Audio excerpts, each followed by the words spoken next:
ஓம் ஸ்ரீ குருப்யோ நமஹ. ஹரிஹி ஓம்.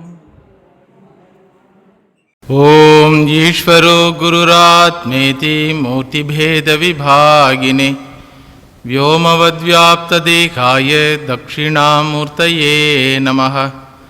यन्नित्यमानन्दमनन्तमेकं शिवेति नाम्ना श्रुतयो गृह्णन्ति तस्यावतारो नररूपधारी कृपासुदाब्धिः भुवि रामकृष्णः. जननीं शारदां देवीं रामकृष्णं जगद्गुरुं पादपद्मे तयो श्रुत्वा प्रणमामि मुहुर्मुहुः. जन्माद्यस्य यतोऽन्वयात् इतरतश्चात्वेषविज्ञस्वराड् तेने ब्रह्महृताय आदिकवये मुह्यन्ति यत्सूरयः. तेजोवारिमृतां यथा विनिमयो यत्र त्रिसर्गो मृषा धाम्ना स्वेन सदा निरस्तगुहकं सत्यं परं धीमहि. सत्यव्रतं सत्यपरं त्रिसत्यं सत्यस्य योनिं निहितं च सत्ये सत्यस्य सत्यं ऋतसत्यनेत्रं सत्यात्मकं त्वां शरणं प्रपन्नाः. मूकं करोति वाचालं पङ्गुं लङ्घयते गिरिं यत्कृपातमहं वन्दे परमानन्दमाधवम्.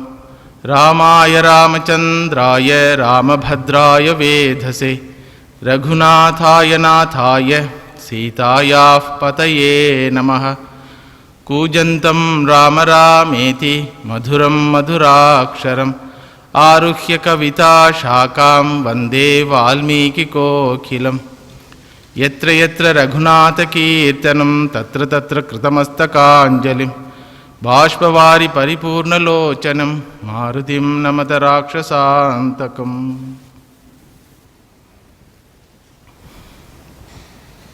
तया हि देव्या च कृतप्रदक्षिणो निपीड्य मातुश्चरणौ पुनः पुनः जगाम सीतानिलयं महायशाः स राघवः प्रज्वलितस्तया श्रिया. பகவான் ராமச்சந்திரமூர்த்தி வனவாசத்திற்கு ஒப்புக்கொண்டு அன்னை கௌசல்யா தேவியிடமும் விடை பெற்று இந்த வனவாச செய்தியை தன்னுடைய மனைவியான சீதையிடம் செல்வதற்காக வருகின்றார். அந்த காட்சியை வர்ணிக்கின்ற வால்மீகி பகவான் சொல்லுகின்றார், அன்னை கௌசல்யா தேவியிடம் விடை பெற்ற ராமர் தன்னுடைய சொந்த ஸ்ரீயினால் ஜொலித்தார் அப்படின்னு சொல்லுகின்றார். சென்ற வகுப்பில் நாம் பார்த்தோம், ஒரு மாத காலத்துக்கு மேலே ஆயிடுத்து. அதற்கிடையில் இலங்கைக்கு செல்ல வேண்டிய நிலை. ஞாபகப்படுத்திக் கொள்வதற்காக அது என்ன சொந்த ஸ்ரீ, ஒவ்வொரு ஜீவனிடமும் இருக்கின்ற ஸ்ரீ அப்படி என்றால் வைராக்கிய ஸ்ரீ. வைராக்கியம் என்பது அஷ்டலக்ஷ்மிகளில் ஒன்று. வைராக்கிய லக்ஷ்மின்னு ஒன்று இருக்கும். அந்த வைராக்கிய ஸ்ரீயினால், லக்ஷ்மியினால் சூழப்பட்டவராக பகவான் ஸ்ரீ ராமச்சந்திரமூர்த்தி சீதையினுடைய மாளிகைக்கு செல்லுகின்றார். அன்னை கௌசல்யா தேவியின் மாளிகைக்கு செல்லும் பொழுது அம்மாவிற்கு எப்படி ஆறுதல் சொல்ல போகின்றோமோ அப்படின்ற ஒரு பயத்தில் சென்றார். இப்பொழுது அன்னை சீதையினுடைய மாளிகைக்கு செல்லும் பொழுது வேறு விதமான ஒரு பயம்.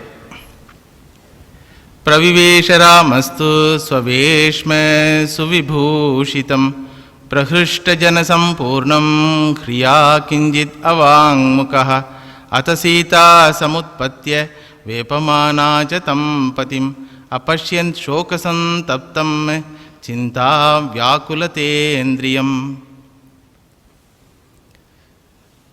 கிஞ்சித் அவாங்முகா ஹ்ரியா. வெட்கம் வந்து விட்டதான் ராமச்சந்திரமூர்த்திக்கு. அவருடைய வீடு தான், அவருடைய மனைவி தான். சந்தித்து இந்த செய்தியை செல்வதற்கு கொஞ்சம் வெட்கம் வந்தவராக சென்றார் என்று சொல்லுகின்றார். இது பெரியோர்கள் ஆராய்ந்து பார்த்து சொல்லுகின்றார்கள், இவருக்கே வெட்கம் வரணும், இவர் என்ன தப்பு பண்ணாரா என்ன? வேற யாராவது ஒரு பெண்மணியிடம் தவறாக நடந்து கொண்டு வீட்டுக்கு வரும்போது வெட்கம் வர்றதுக்கு வாய்ப்பு இருக்குது. இவர் மனசால கூட வேற ஒரு பெண்மணியை நினைக்காதவர், தன்னுடைய வீட்டுக்குள்ளே வரும்பொழுது ஏன் வெட்கம் வந்தது அப்படின்னா, ஒவ்வொரு கணவனுக்கும் இந்த வெட்கம் இருக்கணுமா. என்ன வெட்கம் அப்படின்னா,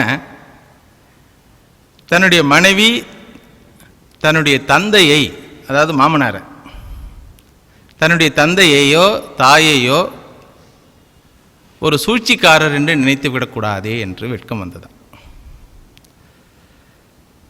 வாய்ப்பு இருக்கு இல்லையா? அப்பா ஏதோ சொன்னாருன்னு சொல்லி நீங்கள் காட்டுக்கு போகிறேன்னு சொல்கிறீங்க, அப்புறம் கைகையை அம்மான்னு சொல்கிறீங்க, ஆனால் சூழ்ச்சிக்காரியாக இருந்து உங்களை இது மாதிரி வனவாசத்துக்கு அனுப்புகிறாங்க பார்த்தீங்களா அப்படின்னு சொல்கிறதுக்கு வாய்ப்பு இருக்கு இல்லையா? அப்படி சொல்லிவிட்டால் என்ன ஆகுது? தன்னை எதற்கும் உதவாதவன் என்று நினைத்து விட்டால் என்ன ஆகுது? அவங்க தான் சொல்கிறாங்கன்னா உங்களுக்கு அறிவு இல்லையா அப்படின்னு கேட்பாங்க. அந்த மாதிரி ராமருக்கு தன்னுடைய சுயமரியாதையோ தர்மத்தின் மேல் தான் வைத்து கொண்டிருக்கின்ற ஒரு நிஷ்டையையோ அல்லது சத்தியத்தின் மேல் தன்னுடைய தந்தைக்கு இருக்கின்ற நிஷ்டையையோ யாரும் குறை சொல்லிவிடக்கூடாது என்ற ஒரு தாபம். அது மட்டுமல்லாமல் தன்னை ஒன்றுக்கும் உதவாதவன் என்று தன் மனைவி நினைத்து விடக்கூடாது என்பதற்காக வெட்கம் வந்ததாக சொல்லுகின்றார். அப்படி உள்ள நுழையும் பொழுதே சீதாம்மா என்ன எதிர்பார்த்துட்டு இருந்தாங்க? பட்டாபிஷேகம் செய்து யக்ஞ பிரசாதத்தோடு வருவாங்க அப்படின்னு நினச்சிட்டு இருந்தப்போ இந்த மாதிரி தலை குனிந்து வருவதை பார்க்கின்றார். குனிந்து கொண்டு வரும்பொழுதே என்ன நினைக்கின்றார்னா, என்னதான் இருந்தாலும் என்னுடைய சீதை மற்ற மனிதர்களைப் போல சாதாரணமான பெண்மணி அல்ல, சத்தியம் தர்மம் என்று சொன்னால் அவளுக்கு புரியும் அப்படின்ற ஒரு எதிர்பார்ப்பில் சீதையை பார்த்து இப்படி சொல்லுகின்றார். குலே மகதி சம்பூதே தர்மஜ்ஞே தர்மச்சாரிணி. அழகாக கூப்பிடுறார். ஹே தர்மஜ்ஞே தர்மச்சாரிணி மகதி குலே சம்பூதே. இப்படி எப்படியும் கூப்பிடவே மாட்டார், திடீர்னு இந்த மாதிரி ஒரு அழைப்பு இருக்கிறதே. எதுக்காக என்ன தர்மஜ்ஞேன்னு சொல்கிறார்? தர்மஜ்ஞேன்னா தர்மம் தெரிந்தவளே. தர்மம் தெரிஞ்சிருந்தால் மட்டும் பத்தாது, தர்மச்சாரிணி, தர்மம் நடக்கணும், அது பிரகாரம் வாழ்க்கையை நடத்தணும். அப்படி நடக்கின்றவள் நீ. அது மட்டும் இல்லாமல் பெரிய குலத்தில் நீ பிறந்தவள், ஜனகனுடைய குழந்தையாக வளர்ந்தவள். அதனால் சரி, அதுக்கு என்ன இப்போது ஏன் இப்படி கூப்பிடுறீங்க அப்படின்னும் பொழுது, ஸ்ருணு ஜானகியே நேதம் கிரமேன அத்யாகதம் மம. இன்னைக்கு என்ன நடந்ததுன்னு சொல்லட்டா அப்படின்னாரு. ராஜ்ஞா சத்ய பிரதிஜ்ஞேன பித்ரா தசரதேன வை கைகேயை மம மாத்ரே து புரா தத்தௌ மகாவரோ. எங்கள் அப்பா எங்கள் அம்மா கைகேயிக்கு ஒரு வரம் கொடுத்தாரு. எப்போ? புறா, அவங்க ரெண்டு பேருக்கு கல்யாணம் ஆகும்போது ஒரு வரம் கொடுத்தாரு. சரி, இப்போ என்ன, அதுக்கு என்ன? தயாத்ய மம சஜ்ஜேஸ்மின் அபிஷேகே நிருபோத்யதே பிரச்சோதிதஸ்ஸ சமயோ தர்மேன பிரதிநிர்ஜிதா. அந்த வரத்தை நிறைவேற்றுவதற்குண்டான காலம் இப்பொழுது வந்துவிட்டது. என்ன சம்பந்தம் இல்லாமல் பேசுகிறாரு? பட்டாபிஷேகத்துக்கு போனார், திருப்பி ஏதோ அப்பா அம்மாவுக்கு வரம் கொடுத்தாங்கன்னு சொல்கிறாரு, அதை நிறைவேற்றணும்னு காலம் வந்துவிட்டதுன்னு சொல்கிறாரு அப்படின்னு சொல்லி அம்மா நினச்சிட்டு இருக்கும்போதே இவர் சொல்கிறார், சதுர்தசஹி வர்ஷாணி வஸ்தவ்யம் தண்டகே மயா பித்ராமே பரதாபி எவ்வராஜ்யே நியோஜிதா. என்ன வரன்னா, 14 வருஷம் நான் காட்டுக்கு போகணும், பரதனுக்கு பட்டாபிஷேகம் செய்யணுன்ற வரம். ஒரு சாதாரண மனைவியாக இருந்தால் என்னது, என்ன அங்கே கதை விடுறீங்க? உங்கள் அப்பாவுக்கும் உங்கள் அம்மாவுக்கும் கல்யாணம் ஆகும்பொழுது இப்போ கொடுத்த வரன்னு சொல்கிறீங்க. அப்போ நீங்கள் பிறக்கவே இல்லை, நீங்கள் பிறக்கவே இல்லாதப்போ நீங்கள் காட்டுக்கு போகணும்னு எப்படி வரம் கொடுக்க முடியும்? பரதனும் பிறக்கவே இல்லை, அவன் அவனுக்கு பட்டாபிஷேகம் செய்யணும்னு எப்படி வரம் கொடுக்க முடியும் அப்படின்னு நினைக்கலாம் இல்லையா? அம்மா அமைதியாக இருக்கா. என்ன சொல்கிறார் பார்க்கலாம், எல்லாம் வெளியில் வரட்டும். அதாவது என்ன நடந்ததுன்னா, இவருக்கு புத்திர பாக்கியம் இல்லைன்றதுனால தான் கைகையை திருமணம் செய்தார். அப்போ திருமணம் செய்யும் பொழுது மாமனார் கேட்டார், உங்களுக்கு புத்திர பாக்கியம் இல்லைன்னு ஆயிடுத்து, என்னுடைய மகளை நீங்கள் திருமணத்துக்காக கேட்குறீங்க, இந்த மகளுக்கு பிறக்கின்ற குழந்தைக்கு பட்டாபிஷேகம் செய்வேன் என்று உறுதி கூறுங்கள். ஏன்னா இது வரைக்கும் மகனே இல்லை, இந்த அம்மாவுக்கு பிறக்கிறது தான் முதல் மகனாக இருக்கும். பின்னாடி பிறக்கிறவங்களுக்கு இல்லாமல் முன்னாடி பிறந்தவருக்கு கொடுப்பேன்னு சொல்லி இது பண்ணுங்க அப்படின்னு சொல்ல உடனே சரின்னு சொல்லிட்டார். ஏன்னா அவருக்கு வாய்ப்பு இல்லை, கௌசல்யா தேவி கிட்ட புத்திரபாகியம் இல்லைன்றதுனால கைகேயிக்கு உண்டாகின்ற புத்திரத்தில் நான் இந்த பட்டாபிஷேகம் செய்கிறேன் அப்படின்னு வாக்கு கொடுத்துட்டாரு. ஆனால் என்ன ஆச்சு, கைகேயி அம்மாவுக்கும் புத்திரபாக்கியம் இல்லாமல் போயிடுது. அதனால் சுமித்ரா அம்மா கல்யாணம் பண்ணாங்க, அந்த அம்மாவுக்கும் புத்திரபாக்கியம் இல்லாமல் போயிடுது. கடைசியாக புத்திரபாக்கியம் வரும்போது 3 பேருக்கும் ஒரே நேரத்தில் புத்திரபாக்கியம் ஆகிடுது. அதில் ஒரு நாள் முன்னாடி பிறந்துட்டார் ராமர் கௌசல்யா தேவிக்கு. ஸோ இந்த மாதிரி ஒரு தர்ம சங்கடத்தில் என் தந்தை இருந்ததுனால அப்போ கொடுத்த வாக்கியத்தை நிறைவேற்றுவதற்காக நான் இப்பொழுது 14 ஆண்டு காலம் வனவாசத்திலையும் பரதன் பட்டாபிஷேகத்தினாவும் இருக்க வேண்டும் அப்படின்னு சொல்கிறாரு. உடனே இதே விஷயத்தை கைகேயி அம்மா ராமர்கிட்ட சொல்லும்பொழுது அண்டலிருந்து தாமரையை வென்றதம்மா அப்படின்னாங்க. இப்போ சீத்தையிடம் இந்த விஷயத்தை சொல்லும் பொழுது உடனே சீத்தை அம்மா சொல்கிறா, தெரியுமே எனக்கு தெரியுமே அப்படின்றா. என்ன தெரியுன்ற? இல்லை நம்ம 2 பேரும் காட்டுக்கு போகணும்னு எனக்கு தெரியும். நம்ம 2 பேரும் காட்டுக்கு போகணும் எப்படி தெரியும் உனக்கு? இல்லை நான் குழந்தையா இருக்கும்போதே ஒரு ரிஷி வந்து சொல்லியிருக்காரு, நீ உன்னுடைய பர்த்தாவோட நீ காட்டில் வனவாசம் செய்ய வேண்டி இருக்கும், வாங்க போகலாம் அப்படின்னு. என்ன ரெஸ்பான்ஸ் பார்த்தீங்களா? கௌசல்யா அம்மா என்ன பண்ணாங்க, மயங்கட்சி விழுந்துட்டாங்க. லக்ஷ்மணர் என்ன பண்ணார், கோபத்தோடு எல்லாரையும் வந்து கொலை செய்து விடுகிறேன்றார். இங்கே 3வது நபர் இவருக்கு தான் தெரியுது, யார், சீத்தம்மாவுக்கு தான் 3வது நபர். அவன் சொல்ல வாங்க போகலாம். என்ன வாங்க போகலான்ற?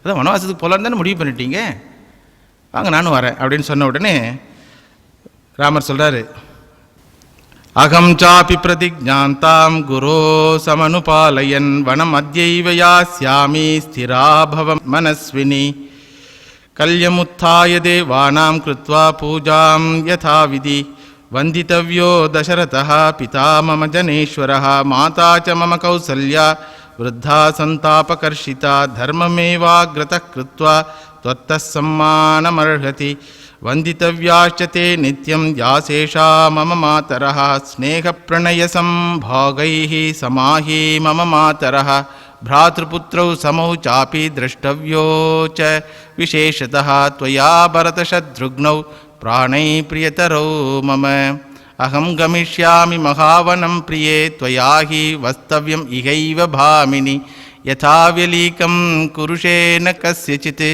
तथा त्वया कार्यमिदं वचो मम. நான் ஒண்டி தான் வனவாசத்துக்கு போக போகிறேன், நீ இங்கே தான் இருக்கணும்மா.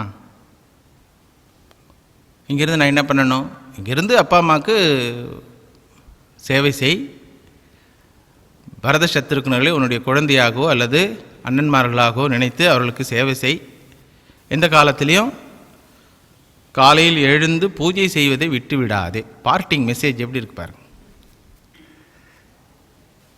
கல்யமுத்தாய தேவானாம் கிருத்வா பூஜாம் யதாவிதி. தினந்தோறும் பூஜை செய்வதை விட்டு விடாதே, உன்னுடைய தர்மத்தை விட்டு விடாதே. உன்னுடைய தர்மம் என்ன, இருக்கின்ற பெரியோர்களுக்கு சேவை செய்வது தான் உன்னுடைய தர்மம். அதனால் அவர்களுக்கு சேவை செய், ஏனென்றால் நீ தர்மச்சாரிணி. நான் மட்டுமே வனவாசத்திற்கு செல்கின்றேன் என்று சொன்ன உடனே அற்புதமாக நானும் கூட வரேன்றதை மறுபடியும் சொல்கிறாங்க. கிமிதம் பாஷசே ராம வாக்கியம் லகுதையா துருவம். என்ன பேசுகிறீங்க அப்படின்னு கேட்குறாங்க அம்மா. என்ன பேசுகிறீங்க? பிரணயாதேவ சங்கிருத்தா பர்த்தாரம் இதம் அப்ரவீத். காட்டுக்கு போன்னு சொன்னவங்கக்கிட்ட கோபம் வரல, உன்னை விட்டுட்டு தனியாக போகிறேன்னு சொன்னார், இவர்கிட்ட கோபம் வருது. என்ன பரிகாசம் செய்கின்றீர்களா?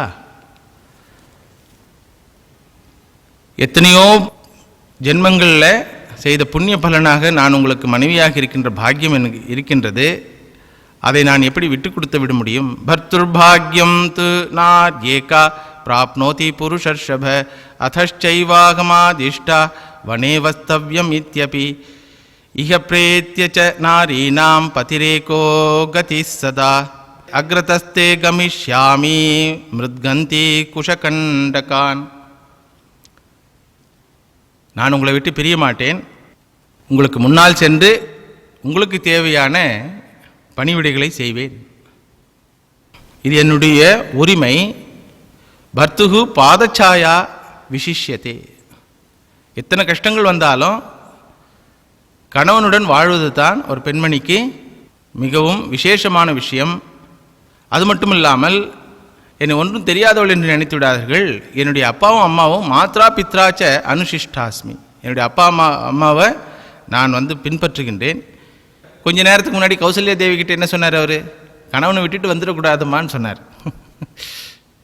அதனால் கணவனை விட்டு வருவது எந்த காலத்திலையும் மனைவிக்கு உச்சிதமாக இருக்காது அப்படின்னு நினச்ச உடனே ராமர் நினைக்கிறார், கூட வந்தால் நமக்கு பிரச்சனையாக இருக்குமே அப்படின்னும் பொழுது அம்மா அதை நினைத்து கொண்டு சொல்லுகின்றார்.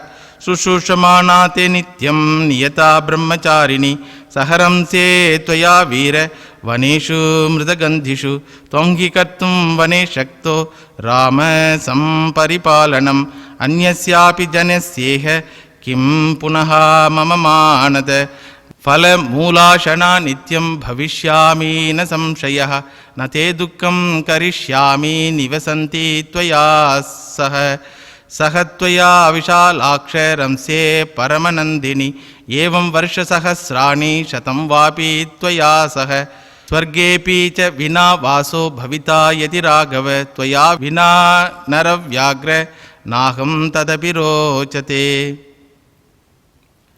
உங்களுடன் தான் நான் வருவேன், ஆனால் உங்களை தொந்தரவு செய்ய மாட்டேன். உங்களுக்கு சேவை செய்பவளாக இருப்பேன். நீங்கள் எந்த விரதத்தில் இருக்கின்றீர்களோ அதே பிரம்மச்சரிய விரதத்தில் நானும் இருப்பேன். எல்லோரையும் காப்பாற்றக்கூடிய சக்தி படைத்தவராகிய நீங்கள் என்னுடைய மானத்தை நீங்கள் காப்பாற்ற வேண்டும். உங்களுக்கு எந்த ஒரு துக்கத்தையும் கொடுக்க மாட்டேன். உங்களுடனே இருந்து வனவாசத்தில் இருக்க ஆசைப்படுகின்றேன். 1000 வருடங்கள் வனவாசத்தில் இருந்தால் கூட எனக்கு ஒன்றும் கவலையே இல்லை. ஆனால் நான் உங்களுடன் இருக்க வேண்டும். நீங்கள் இல்லாமல் சொர்க்கவாசம் கூட எனக்கு பெரிய விஷயமாக தெரியவில்லை. அதனால் ஹே வீர நயமாம் அப்படின்னு சொன்ன உடனே ராமர் சொல்கிறார், ஏதோ வனவாசம்னா ஏதோ பக்கத்தில் இருக்கிற பூங்காவுக்கு போய் வராமல் நினைக்கிறா போல இருக்கு அப்படின்னு சொல்லிட்டு வனவாசத்தில் இருக்கின்ற துக்கத்தை எடுத்து சொல்லுகின்றார். வனவாசம் என்பது ஒரு மிக துக்ககரமான விஷயம். பொதுவாக வீட்டை விட்டு வெளியே போகிறதே துக்ககரமான விஷயம். ஏன்னா வீட்டில் இருக்கிற சௌகரியங்கள்லாம் வெளியே இருக்காது இல்லையா? சின்ன சின்ன விஷயங்கள் கூட வீட்டில் இருக்கிற சௌகரியங்கள்லாம் வெளியே இருக்காது. அப்படி வீட்டை விட்டு வெளியே போகும்போது ஒத்தாசையாக இல்லாத மனைவியாக இருந்தால் அந்த கூட்டிகிட்டு போகிற கணவனுடைய பிராரப்தம் பலமாக இருக்கும். என்னுடைய ஆச்சாரியார் இந்த இடத்துல ஒரு அற்புதமான ஒரு இது சொல்லுவார், நிகழ்ச்சியை சொல்லுவார். கணவன் மனைவியும் ரயில் வண்டியில் போயிட்டே இருக்கிறாங்க. இந்த அம்மாவுக்கு தண்ணி தாகம் வந்துடுத்து. தண்ணி எங்கன்னு கேட்டாங்க. அவர் பையை தேடினார், மறந்துட்டு வந்துட்டார். உடனே அந்த அம்மா அவங்க புராணத்தை ஆரம்பிச்சிட்டாங்க. நான் அப்போவே சொன்னேன், ஒழுங்காக எடுத்து வைங்கன்னு சொன்னேன், ஞாபகம் மறந்துட்டீங்க, தண்ணி தாக எடுக்குது, தண்ணி தாக எடுக்குது, தண்ணி தாக எடுக்குதுன்னு. அவர் சொன்னார், இந்த வண்டி எங்கேயாவது நிற்கட்டுமா, தண்ணி பாட்டில் வாங்கி கொடுக்குறேன் அப்படின்னு சொல்லி ஒரு 15 நிமிஷத்தில் வண்டி அடுத்த ஸ்டேஷனில் நின்னது. இவர் ஓடி போய் தண்ணி வாங்கிட்டு வந்து கொடுத்தார். தண்ணி குடிச்சிட்டு அப்பாடா இப்போ தான் உயிர் வந்தது அப்படின்னு சொல்லிட்டு அவங்க சொன்ன உடனே இவரும் நினச்சார், எனக்கும் இப்போ தான் உயிர் வந்தது. 5 நிமிஷம் பொறுத்து அந்த அம்மா திரும்பி சொல்ல ஆரம்பிச்சிட்டாங்க, தண்ணி எடுத்துகிட்டு வராமல் வந்துட்டீங்க, எவ்வளோ அவசரப்பட்டேன் தெரியுமா, நடந்து போன முடிஞ்சு கிடந்த கதை, இப்போ தண்ணி தாகம் தீர்ந்து போச்சு, தண்ணி எடுத்துகிட்டு வராமல் வந்துட்டீங்க, எவ்வளோ கஷ்டப்பட்டேன்னு தெரியுங்களா அப்படின்னு அவங்க ஆரம்பிச்சிட்டாங்க. அப்போது தண்ணி கொடுக்கலனாலும் பிரச்சனை, கொடுத்தாலும் பிரச்சனை, இருந்தாலும் பிரச்சனை, இல்லைனாலும் பிரச்சனை. எப்போ கூட வரவங்க இருக்கின்ற அந்த ஒத்தாசை இல்லாமல் இருந்தால் பிரச்சனை.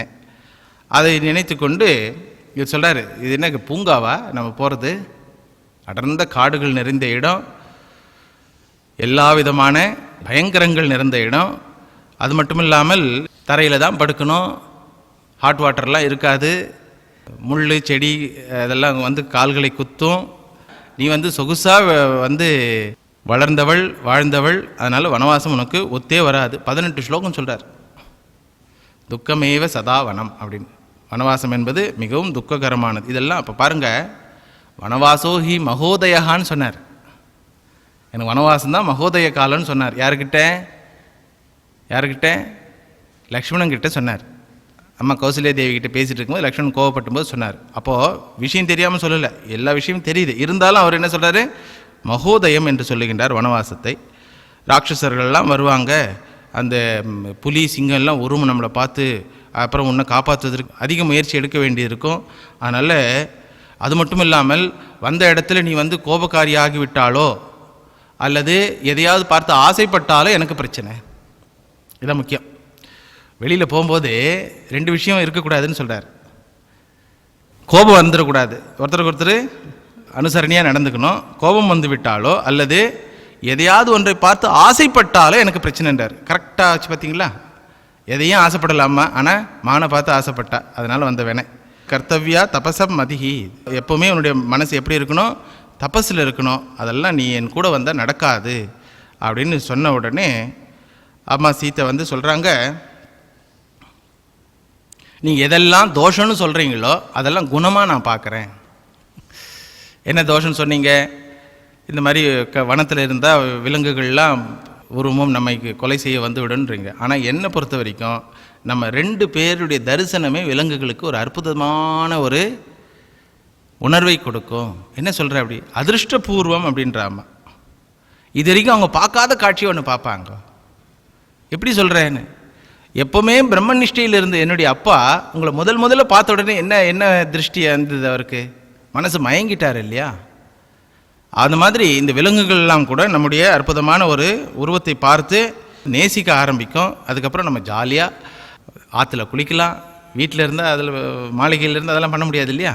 ஜாலியாக ஆற்றுல குளிக்கலாம், யாரும் இல்லை, ஆனந்தமாக இருக்கலாம். அப்படி இப்படின்னு அம்மா வந்து அவங்களுடைய மன கற்பனையே சொல்கிறாங்க. शुद्धात्मन् प्रेम भावाधि भविष्यामि विकल्मषा भर्तारम् अनुगच्छन्ति भर्ता हि परदैवतम् प्रेत्य भावे हि कल्याणः संगमो मे सदा त्वया श्रुतिर्हि श्रूयते पुण्या ब्राह्मणानां यशस्विनां भक्तां पतिव्रतां दीनां मां समां सुखदुःखयोः नेतुमर्हति काकुत्सत समान सुख दुःखिनीं यदि मां दुःखितां एवं वनं नेतुं न इच्छसि विषम अग्निं जलं वाहं आस्थास्ये मृत्युकारणात्. நான் உங்களுடன் வந்துவிட்டால் உங்களுடைய பரிசுத்தமான வாழ்க்கைக்கு தடையாக இருப்பேனோ என்று நினைக்கின்றீர்கள். உங்களுடைய சாந்தமான வாழ்க்கைக்கு தடையாக இருப்பேனோ என்று நினைக்கிறீர்கள். ஆனால் அப்படி இருக்கவே மாட்டேன். பிரேம பாவாத் உங்களிடத்தில் கூட வர ஆசைப்படுகின்றேன். ஆசை வயப்பட்டு இல்லை, உங்களோட கூட இருந்து உங்களுடைய விரதத்தை குலைப்பதற்காக இல்லை. ஹே சுத்தாத்மன் என்று சொல்லுகின்றார். ஏ பவித்திரமான ஆத்மாவாகிய நீ, நானும் உன்னிடத்தில் பவித்திரமாக தான் பழகுவேன். தனிமையில் இருக்கிறோன்றதுனால நான் இந்த விரதத்தை நான் பங்கம் செய்து விட மாட்டேன். அதனால் என்னை நீங்கள் அழைத்து செல்ல வேண்டும். ஏன்னா மனைவி என்ற ஒரு தோரணையில் கேட்கல, பக்தை, பதிவிரத்தை, தீனை என்ற ஒரு உரிமையில் கேட்கின்றேன்.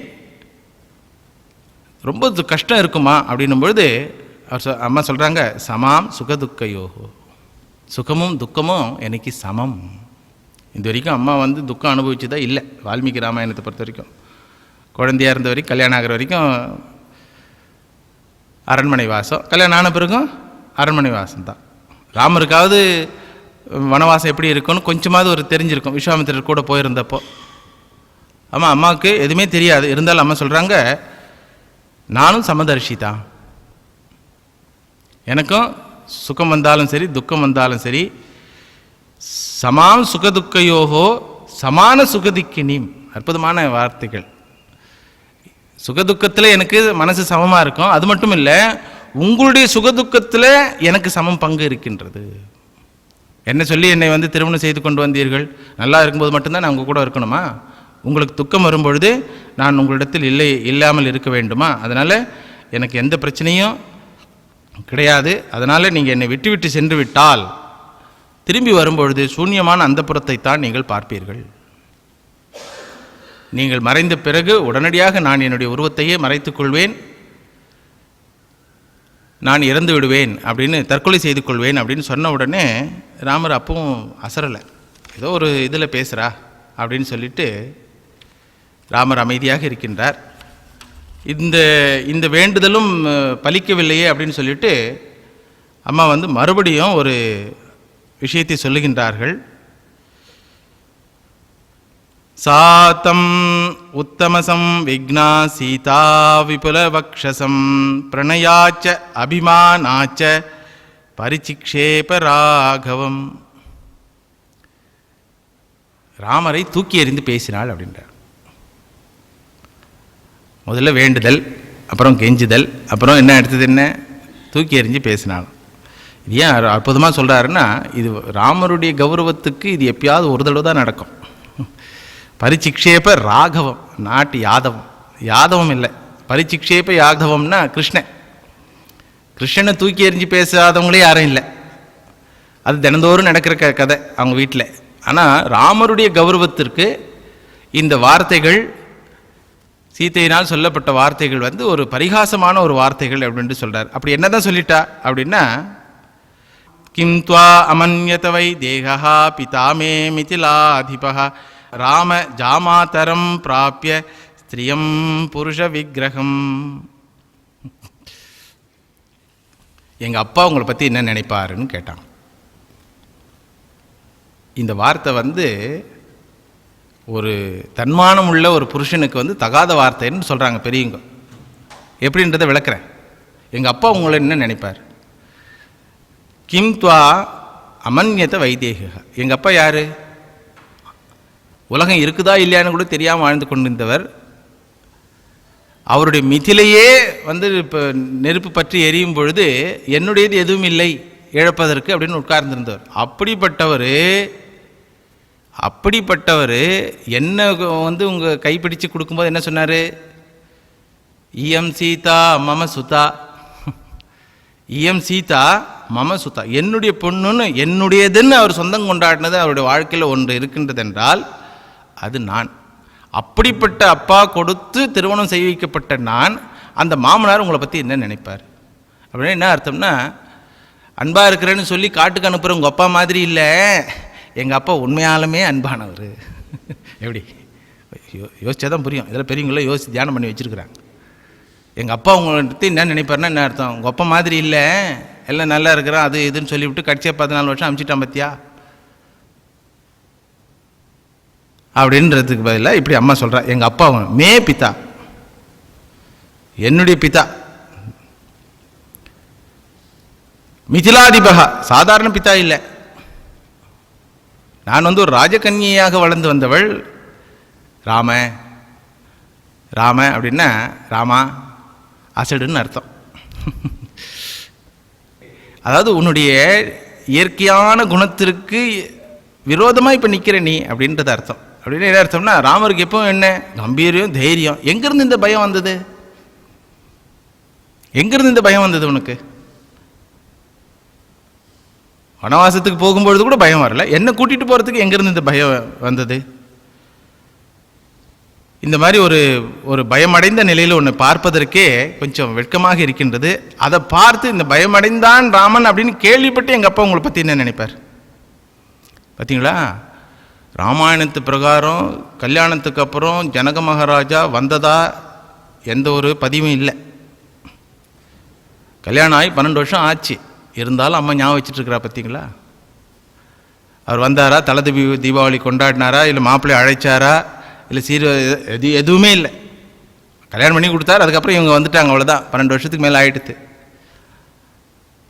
அந்த தகப்பனை சீதை நினைவு கூறுகின்றாள். ஸ்திரியம் புருஷ விக்கிரகம்.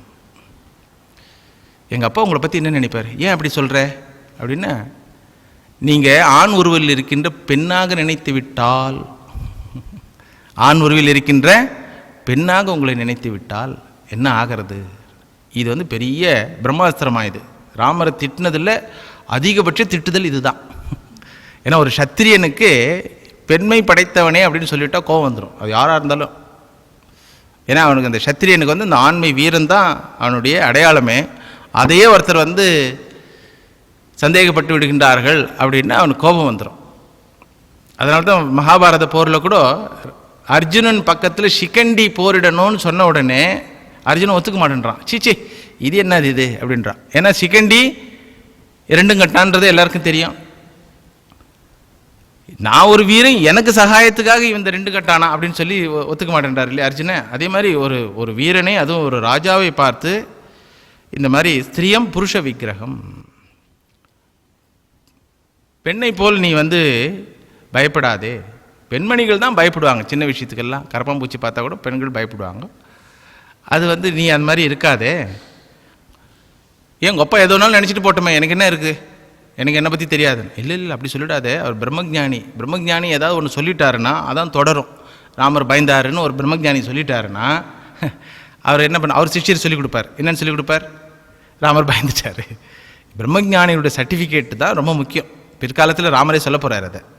பிரம்மஜானிகள் எனக்கு என்ன சான்றிதழ் கொடுக்குறாங்களோ அதுதான் நிற்கும் சமுதாயத்தில். ஏன்னா அவங்கள பயமுறுத்தியோ அல்லது ஆசை காட்டியோ அவங்களுடைய சர்டிஃபிகேட்டை வாங்க முடியாது. இருக்கிறத சத்தியத்தை சத்தியமாக சொல்லிவிடுவாங்க. அது மட்டும் இல்லாமல் வேலை இல்லாதவங்க அவங்க சிஷ்யர்களை வச்சுட்டு இதை பரம்பரையாக சொல்லின்னு வருவாங்க. இப்போ ராமாயணத்தில் ராமர் நல்லவர்னு பரம்பரையாக சொல்லிட்டு வரோம் பார்த்தீங்களா.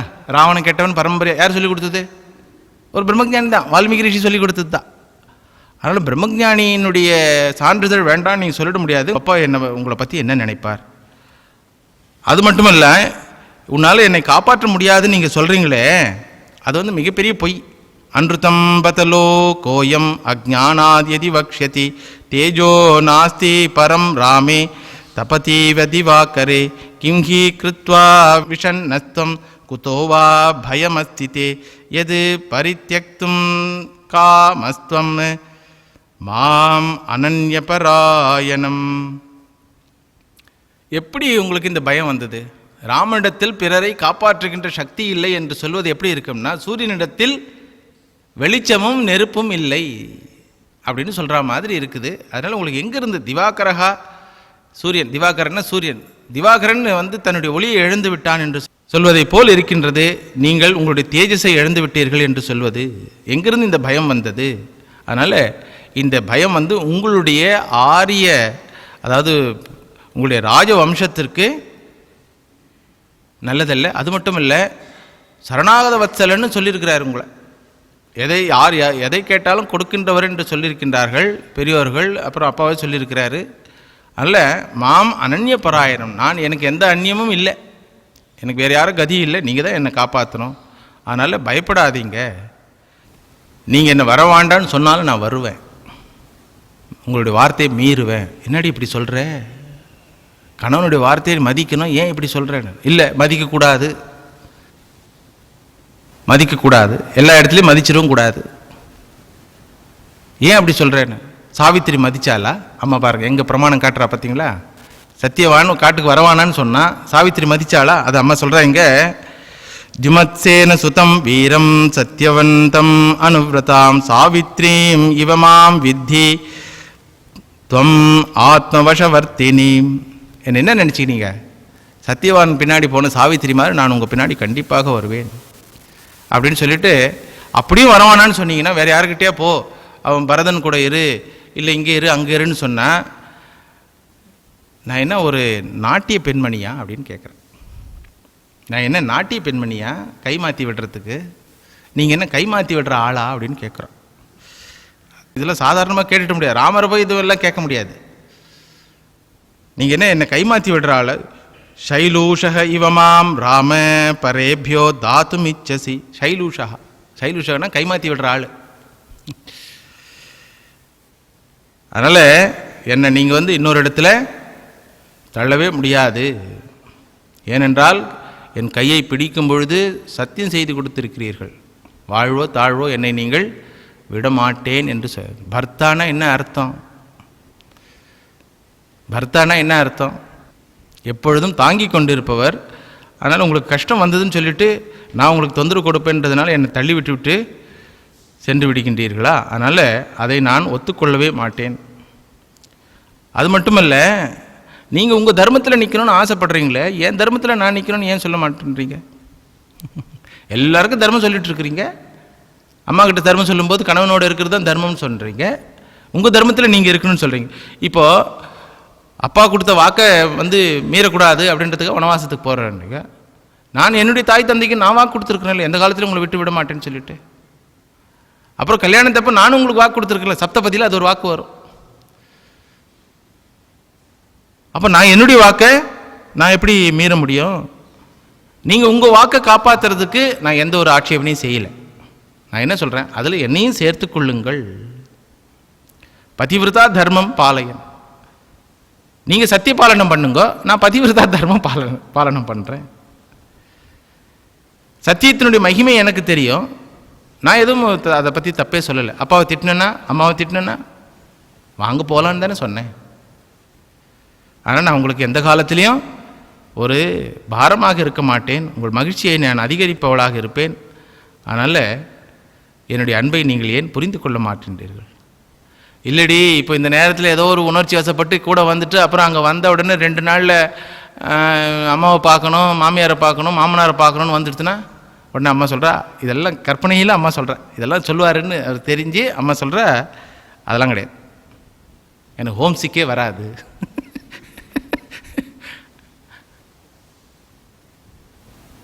இந்த சண்டையில் கூட நிறைய பெண்மணிகள் சண்டையில் ஹோம் சிக் சொல்லுவாங்க. ஹோம் சிக்னா, நல்லா தான் இருந்தேன் எங்கள் அப்பா அம்மா கூட, எப்படி என்னை காப்பா வச்சுன்னு இருந்தாங்க தெரியுமா அப்படின்னு என்ன அர்த்தம்? ஹோம் சிக்கு. ஒரு வார்த்தை என்ன பேசுனதில்லை அப்படின்னு என்ன அர்த்தம்? அந்த கம்பேரிசன் வந்துடும் அந்த ஆட்டோமேட்டிக்காகவே.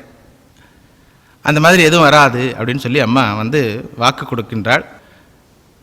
நீ வேலைக்கு நல்லா பழம் பால்னு சாப்பிட்ட ஆளாச்சேப்பா, நான் என்ன மாதிரி வனவாசத்துக்கு நடுவில் எங்கே கல்யாணத்துக்கு முன்னாடி நானாக கொஞ்சம் ரிஷிகளோடு இருந்து அவங்களுடைய வாழ்க்கை முறை எனக்கு தெரிஞ்சதுனால நான் மனசுக்கு தயாராகிட்டேன். நீ அதெல்லாம் உனக்கு ஒன்றுமே தெரியாது, பழம் பால் சாப்பிட்டுட்டு அண்ணன் நடை போட்டுட்டு இருந்தவளாச்சே, உனக்கு நான் எப்படி இந்த பழம் பால்லாம் நான் எங்கேருந்து? அதெல்லாம் ஒன்றும் தேவையில்லை. பத்திரம் மூலம் ஃபலம் எத்து அல்பம் வா யதி வா பகு தாஸ்யசே ஸ்வயமாகிருத்திய தன்மே அமிர்த ரசோபமம். அமிர்தம் கொடுத்தா மாதிரி இருக்கும். என்ன எதை கொடுத்தாலும் பத்திரம் மூலம் ஃபலம். அதில் கொஞ்சம் கொடுத்தாலும் எனக்கு அமிர்தம் தான், நிறைய கொடுத்தாலும் அமிர்தம் தான். இப்போ ரெண்டுமே பிரச்சனை. இப்போ வீட்டில் சாப்பாடு பத்தலைனாலும் மனைவி திட்டுவாங்க, சாப்பாடு மீந்து போயிட்டாலும் மனைவி திட்டுவாங்க. நிறைய கணவன்மார்களுக்கு இது பிரச்சனை. சில நேரத்தில் மதிய நேரத்தில் மடத்துக்கு வராங்க, சாப்பிட்டுட்டு போங்கோ அப்படின்னு சொன்னால், இல்லை சுவாமிஜி வீட்டில் சண்டை நடக்கும். ஏன் அப்படின்னா, உங்களுக்காக சமைச்சு வச்சுருக்கிறேன், நிறைய மீந்திருக்கு, நீங்கள் எங்கேயோ வெளியில் போய் சாப்பிட்டு வரீங்களேன்னு சண்டை போடுவாங்க.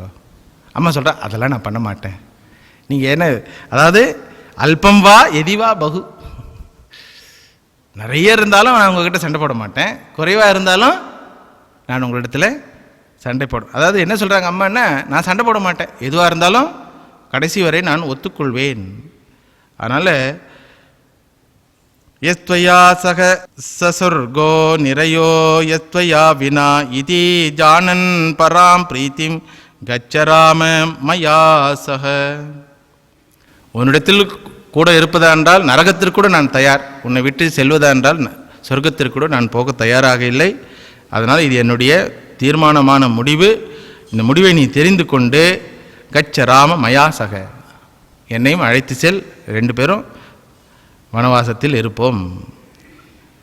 அப்படி இல்லை அப்படின்னா இன்றே இப்பொழுதே விஷத்தை பருகி நான் உயிரை விட்டுவிடுவேன்.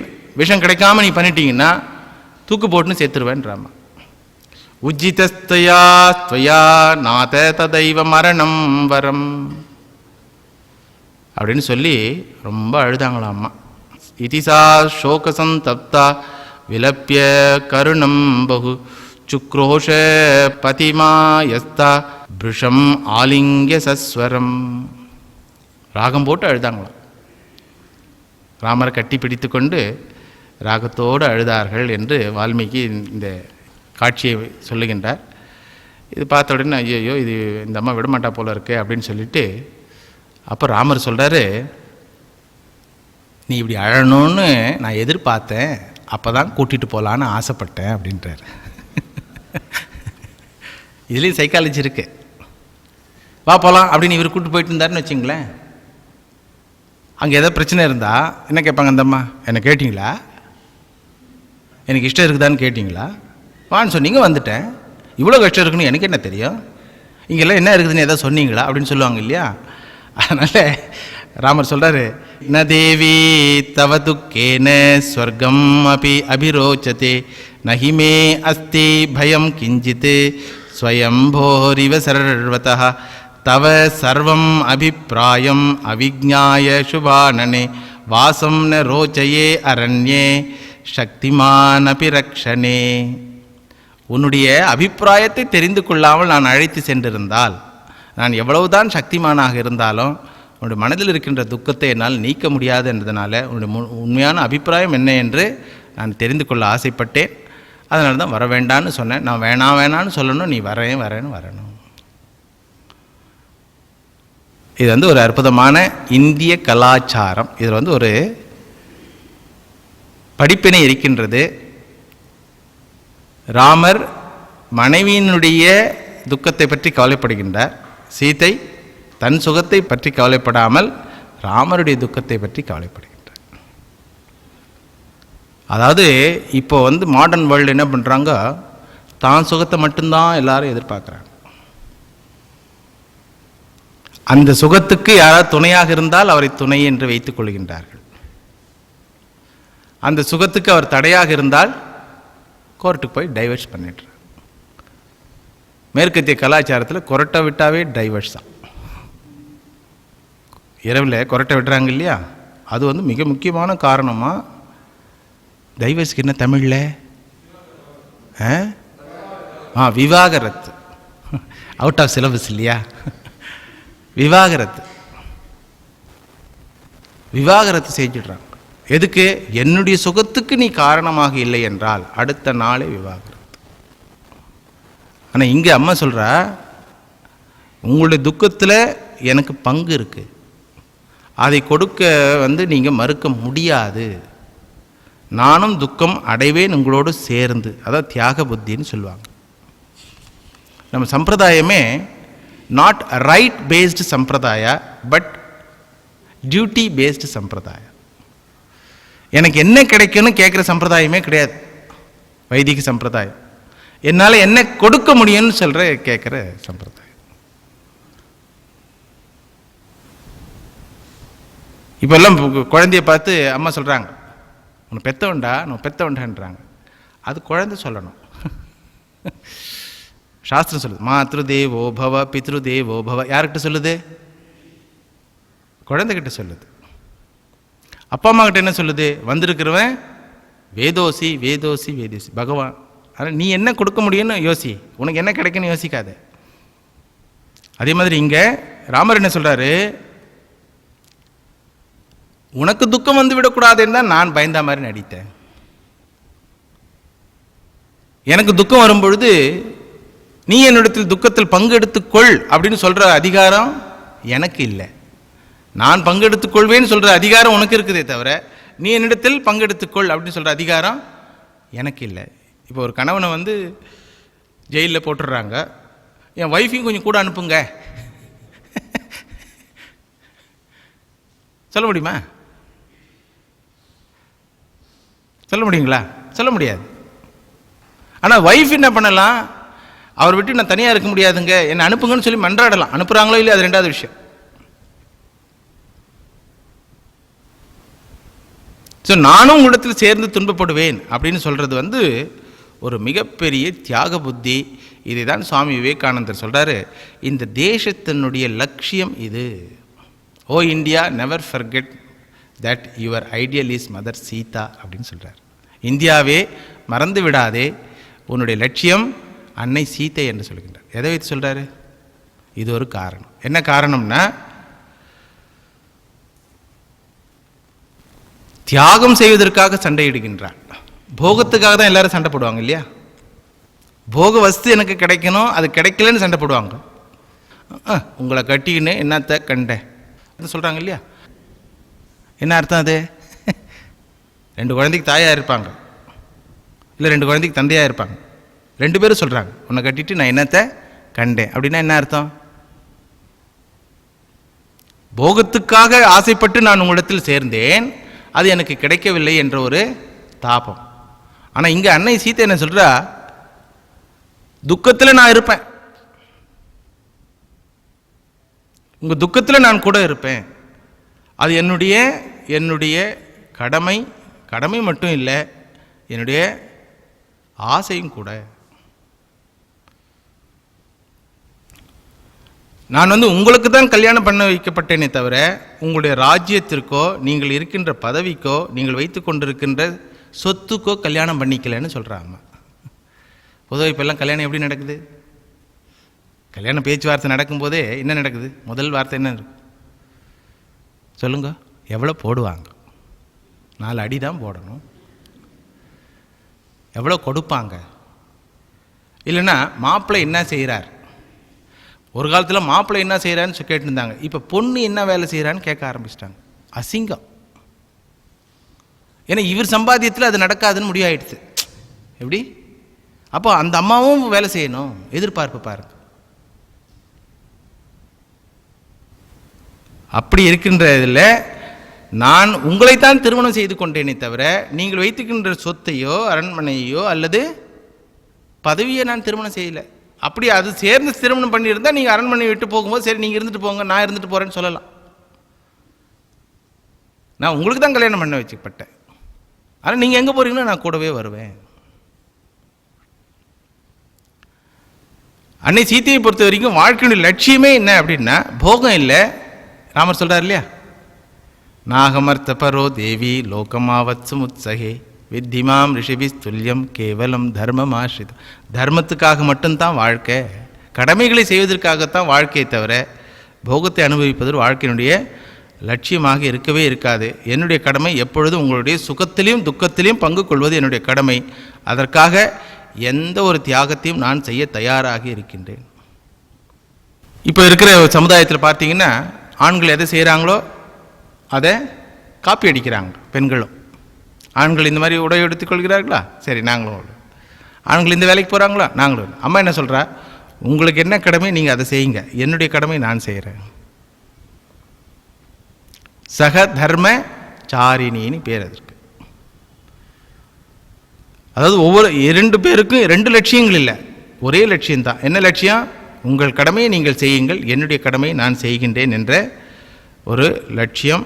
அது மட்டும் இல்லாமல் சீத்தையை பொறுத்தவரை கணவன் இல்லை என்றால் அவளுடைய வாழ்க்கை சூன்யமான வாழ்க்கை. திருமணம் என்பது போகத்திற்காக இல்லை, கேட்டு பெறுவதற்காக இல்லை, கணவனிடத்தில் எதையாவது கேட்டு பெறுவதற்காக இல்லை, ஆனால் கணவனுக்கு கொடுப்பதற்காக தான் திருமணம். பாருங்க, திருமண வாழ்க்கையினுடைய லட்சியமே எப்படி?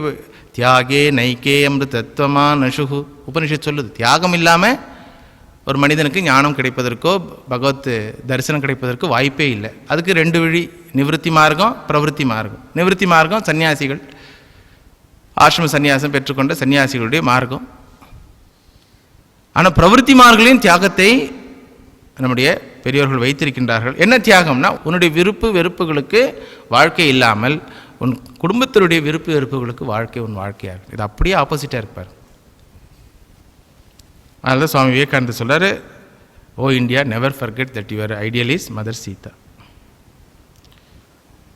அதனால் எனக்கு தொந்தரவு வந்தாலும் சரி, உங்களுக்கு தர்மத்தை நீங்கள் கடைபிடிப்பதற்கு நான் உதவியாக இருப்பேன். அது மட்டும் இல்லாமல் கணவன் மனைவி என்றால் வெறும் உடல் சம்பந்தம் மட்டுமா? உடல் சம்பந்தமே இல்லாமல் ஒருவரை ஒரு அன்புடன் பழகி அன்புடன் வாழ முடியுமே அப்படின்ற. அதாவது உங்களுடைய பிரம்மச்சரிய விரதத்தை நான் கெடுக்க மாட்டேன் அப்படின்னு அம்மா சொல்லும்போது என்ன சொல்கிறா, நானும் பிரம்மச்சாரிணியாக இருப்பேன் அப்படின்னா என்ன அர்த்தம்? என்ன வயசு இருக்கும் அந்த நேரத்தில் அம்மாவுக்கு? சொல்லுங்க பார்க்கலாம். கதை பிரகாரம் 19 வயசு. 6 வயசில் கல்யாணம் ஆச்சு, 12 வருஷம் ஆச்சு, 19 வயசு. நானும் உங்களுடைய விரதத்தில் பங்கம் செய்ய மாட்டேன். எந்த ஒரு உடல் சம்பந்தமான விஷயங்கள் இல்லை என்றாலும் கணவன் மனைவியாக ஒருவர் அன்புடன் வாழ முடியும். அதனால் இந்த திருமணம் என்பது ஒரு மிக அற்புதமான ஒரு பிணைப்பு, வைதிக பிணைப்பு. எதை வைத்தால்? தர்மத்தை மையமாக வைத்தார். அன்பும் அறனும் உடைத்தாயின் இல்வாழ்க்கை பண்பும் பயனும் அது. இவ்வளோ நேரம் சொன்னேன் இல்லையா, வள்ளுவர் 7 வார்த்தையில் சொல்லிட்டார். அன்பும் அறனும் உடைத்தாயின் அப்படின்னா என்ன அர்த்தம்? பொதுவாக இருக்காது. திருமண வாழ்க்கையில் அன்பும் இருக்காது, அறமும் இருக்காது, சுயநலம்தான் இருக்கும். எனக்கு என்ன கிடைச்சது உங்களால்? சுயநலம்தான் இருக்கும். அந்த சுயநலத்துக்காக தர்மமும் போயிடும். அப்போ பயன் இல்லை. அன்பும் அறனும் உடைத்தாயின் இருந்தால் அப்படின்னா என்ன, பொதுவாக இருக்காது, அதுக்காக முயற்சி செய்து இது இரண்டையும் நம்முடைய திருமண வாழ்க்கையில் வைத்து கொண்டால், அதாவது நான் டிமாண்டிங் லைஃப் பார்ட்னர் அப்படின்னு சொல்லுவாங்க சைக்காலஜிக்கல் டேர்ம்ஸில். நான் டிமாண்டிங், ஏன்னா இது கொடுக்கல, இதை உங்களிடம் நான் பெறவில்லை, இதை உங்களிடமிருந்து நான் பெறவில்லைன்னு ஒரு லிஸ்ட்டு போட்டால் எவ்வளோ லிஸ்ட் இருக்கும், முடிவு இருக்கா? கவுண்டிங் தி மிஸ்ஸிங் அப்படின்வாங்க. எதெல்லாம் உங்கள் வாழ்க்கையில் மிஸ் ஆகிருக்குதோ அது நீங்கள் பட்டியல் போட்டிங்கன்னா அந்த பட்டியலுக்கு ஏதாவது முடிவு இருக்கா?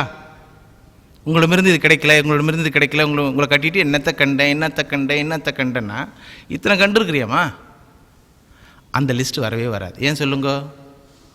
அங்கே வாங்கணுன்ற மனசு, கொடுக்கணும் என்ற மனசு இல்லவே இல்லை. அன்னை சீதைக்கு அப்படியே ஆப்போசிட்டு. என்ன கொடுக்கணும்? என்னுடைய சுகபோகங்களை எல்லாம் உங்களுக்கு கொடுத்து விடுகின்றேன், என்னுடைய அரண்மனை வாசத்தை உங்களுக்கு கொடுக்கின்றேன், எனக்குன்ற ஒரு தனி இருப்பே இல்லை என்று சொல்லுகின்றாள். எப்படி நிழலுக்கு ஒரு இருப்பே இல்லையோ அதுபோல எனக்கென்று ஒரு தனி இருப்பே இல்லை, உங்களை விட்டால் எனக்கு இருப்பே இல்லை, ஆனால் நான் இந்த உருவம் இருந்து பயனில்லை என்று சொல்லுகின்றேன். அப்படி ஒரு சாதாரண கணவன் மனைவிகள் இல்லை, நாம் வைதீக மார்க்கத்தில் வந்த கணவன் மனைவிகள். அதை ஞாபகம் வைத்துக் கொள்ளுங்கள் ராமா அப்படின்னு சொல்லி ராமருக்கு ஞாபகப்படுத்துகிற மாதிரி சொல்லும்போது ராமர் என்ன சொல்கிறாரு? மகத்தான குலத்தில் நீ பிறந்தவள் என்பதை நீ நிரூபித்து விட்டாய் அப்படின்னு சொல்ல. இது அப்படியே வெஸ்டர்ன் கல்ச்சர்னுடைய தியாலஜியோட கம்பேர் பண்ணுங்க. மனைவிக்கு வெஸ்டர்ன் கல்ச்சரில், மேற்கத்திய நாகரிகத்தில் மனைவிக்கு இருக்கிற ஸ்தானம் என்ன தெரியுங்களா? அந்த கிறிஸ்டியானிட்டி, அதாவது ஜூடாயிசம் அண்ட் கிறிஸ்டியானிட்டி அண்ட் இஸ்லாம் மூணுமே ஒரு தியாலஜி வைத்து கொண்டிருக்கின்றது. ஆதாம் யாவாள் அப்படின்னு ஒரு தியாலஜி. அதில் மனைவிக்கு என்ன நிலை, ஆதாமனுடைய விலா எலும்பிலிருந்து உருவானவள் மனைவி. டிஸ்போசபிள் ரிப் ஆஃப் ஆடம் அப்படின்வாங்க.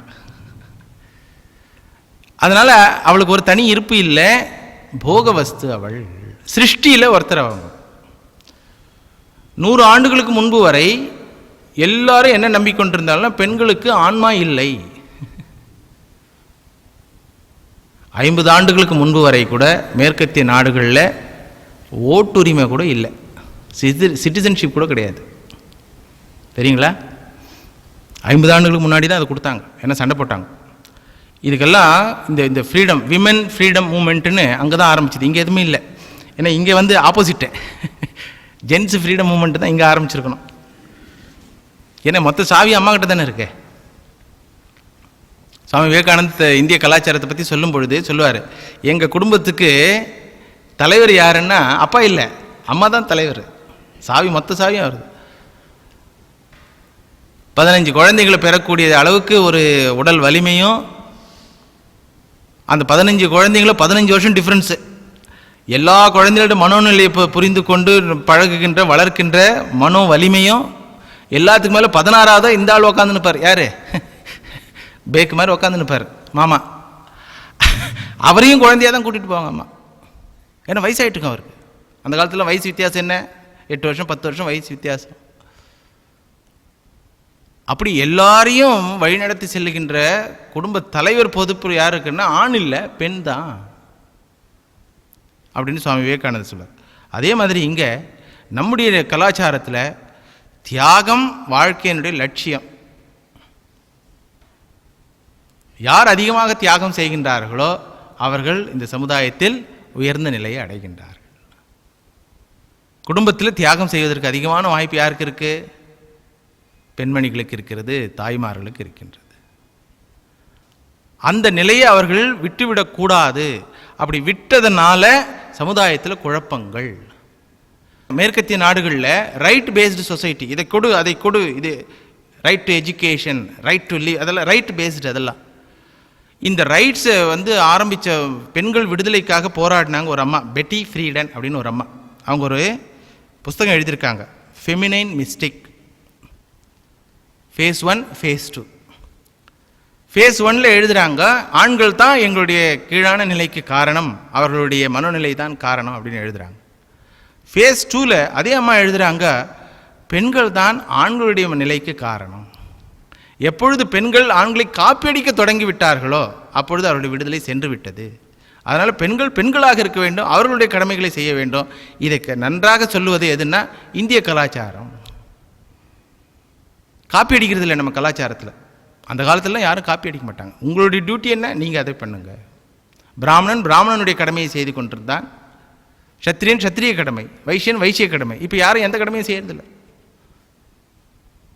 இப்போ கடமை செய்யணும் போது என்ன ஆகுது, தியாகம் முன்னாடி வருது. தியாகம் வராமல் கடமை வரவே வராது.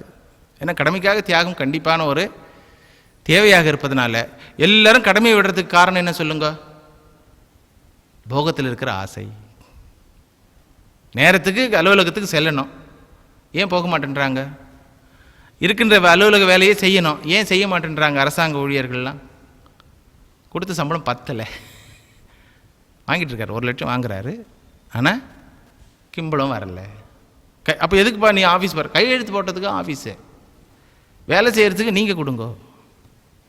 இப்படி போக எண்ணம் தான் சமுதாயத்தில் அதிகமாக அதிகமாக அதிகமாக வேண்டும் வேண்டும் வேண்டும் வேண்டும். அதனால தான் பாருங்கள் எல்லா ஸ்ட்ரைக்கும் எப்படி இருக்கு பாருங்கள். I want I want I want. இங்கே அம்மாவும் ஸ்ட்ரைக் பண்ணுறா, சீதாமாவும் ஸ்ட்ரைக் பண்ணுறா. என்ன சொல்கிற? You take you take you take. என்னிடத்திலிருந்து நீங்கள் எடுத்துக்கொள்ளுங்கள், நான் உங்களுக்கு தொந்தரவாக இருக்க மாட்டேன். அப்படி தியாகத்தை முன்வைத்த வாழ்க்கையாக இருந்ததுனால அன்னை சீதையை இந்தியா மறந்துவிடக்கூடாது என்று சொல்லுகின்றார். அந்த தியாக உணர்வுக்கு உதாரணமாக இன்றைய கதை. அதனால் குடும்பத்தில் கூட பிரச்சனை இருக்குதுன்னா காரணம் என்னென்னா தியாக புத்தி குறைந்து கொண்டே வருகின்றது. உங்களால் எனக்கு என்ன கிடைத்ததுன்ற கேள்விக்கு பதிலாக என்னால் உங்களுக்கு என்ன கொடுக்க முடியும்னு நீங்கள் கேட்டு பாருங்கள், பிரச்சனை எல்லாமே சால்வ் ஆகிடும். எல்லா மனஸ்தாபங்களும் இந்த ஒரு கேள்வினால இருக்கு, உங்களால் எனக்கு என்ன கிடைச்சிது, உன்னால் எனக்கு என்ன லாபம் அப்படின்னு கேட்குறோம். அதை அப்படியே மாற்றி கேட்கணும்னு சொல்லுது சாஸ்திரம். என்னால் உனக்கு என்ன லாபம் சொல்லு, நான் செஞ்சிடுறேன். கேட்டு பாருங்கள், சாந்தம் சிவம் அத்வைதம் தான். குடும்ப பிரச்சனை எல்லா பிரச்சனையும் சரி, அது எந்த உறவுகளாக இருந்தாலும் எல்லா உறவுகள்லையும் வந்து சண்டை சச்சரவுகள்னா இந்த ஒரு கேள்விக்கு கிடைக்கிற பாரு, அவனால் என்ன கிடையாது, அவனால் எனக்கு துக்கம் கிடைச்சது அதனால் அவன் வேண்டாம், அவனால் எனக்கு நஷ்டம் அதனால் அவன் எனக்கு வேண்டாம். அப்போது ராமாயணம் நமக்கு வாழ சொல்லி கொடுக்கின்றது. கணவன் மனைவி மேல் அன்பு கொண்டு அவளுடைய சௌகரியத்தை பார்த்து சிந்தனை செய்து வேண்டாம் என்று சொல்லுகின்றான். மனைவி கணவன் மேல் அன்பு கொண்டு அவருடைய துக்கத்தில் பங்கு கொள்ள வேண்டும் என்று ஆசைப்பட்டு நானும் தியாகம் செய்வேன், அந்த தியாகம் செய்வதை நீங்கள் மறுப்பதற்குண்டான உரிமை உங்களுக்கு இல்லை. நீங்கள் தியாகம் செய்வதை நான் மறுக்காத பொழுது என்னுடைய தியாகத்தை மறுக்கின்ற உரிமை உங்களுக்கு இல்லை. அப்படி நீங்கள் மறுத்தீர்கள் என்றால் சீதை என்ற ஒரு நபர் இந்த உலகத்தில் வாழ மாட்டார் அப்படின்னு சொல்லி ராமருக்கு ஃபிலாசபி கரெக்டாக, ஏன்னா மென்டல் பர்செப்ஷன் தெரியணுமே, கூட வாழ்ந்தாலும் மனைவி என்ன நினைக்கிறான்னு தெரியணும் இல்லையா, அதை வாக்கால் சொல்ல வைக்கிறார். அப்படி அம்மா அற்புதமான ஒரு லட்சியங்களை, குடும்ப வாழ்க்கையினுடைய லட்சியங்களை சொன்ன உடனே சரி சீதாம்மா நீ கூட வா அப்படின்னு சொல்லிடுறார். இதெல்லாம் யார் முன்னாடி நடக்குது? லட்சுமணர் கூடவே இருக்கார். லட்சுமணர் பார்த்த உடனே, லட்சுமணா நானும் சீத்தையும் போயிட்டு வரோம், நீ இங்கேருந்து அப்பா அம்மாவுக்கு சேவை செய்யணும்னு சொல்கிறாரு, சும்மா இருங்கண்ணான்னு சொல்லி அவர் திருப்பி ராமரை மிரட்டுகின்றார். அது ஒரு அற்புதமான காட்சி. கடைசி அவரும் அழுவார், நானும் தியாகம் செய்கின்றேன், என்னையும் தியாகம் செய்வதற்கு அனுமதியுங்கள் என்று அழுவார். அந்த கதையை அடுத்த வாரம் பார்க்கலாம். ராமாய ராமச்சந்திராய ராமபத்ராய வேதசே ரகுநாதாய நாதாய சீதாயா பதயே நமஹ. ஓம் சாந்தி ஷாந்தி ஷாந்தி. ஹரிஹி ஓம்.